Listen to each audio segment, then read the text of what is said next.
শহীদ আল্লামা দেলাওয়ার হোসাইন সাইদি রহমতুল্লাহ আলাইহি। কেউ যদি বলেন মারা গেছে, না, উনি মারা যায়নি, ওনাকে মেরে ফেলা হয়েছে।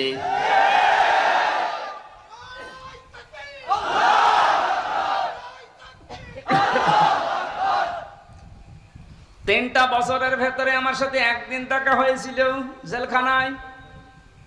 উনি 1 নম্বরে, আমি 4 নম্বরে। বহু কথা ওই 10 মিনিটের ভেতর আমাকে শুনিয়েছিল।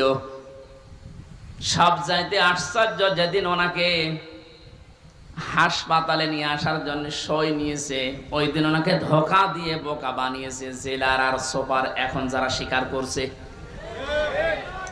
ওনাকে এটা জানিয়েছে যে আপনি মুক্ত হয়ে যাবেন।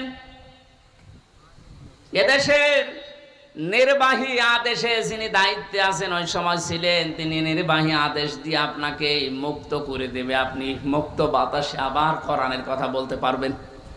এ কথা বলার পরে সই নিয়ে ওখান থেকে বের করে প্রথমে গাজীপুরে নিয়ে যায়, ওই জায়গা থেকে নিয়ে যায় মেডিকেলে।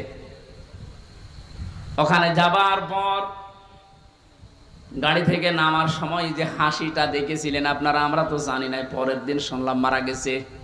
এখন ভিডিওতে দেখতে পাচ্ছি যে হাসিটা উনি দিয়েছিলেন, ওনার বিশ্বাস ছিল আমি আবার মুক্ত জীবনে কোরআনের কথা বলতে পারবো।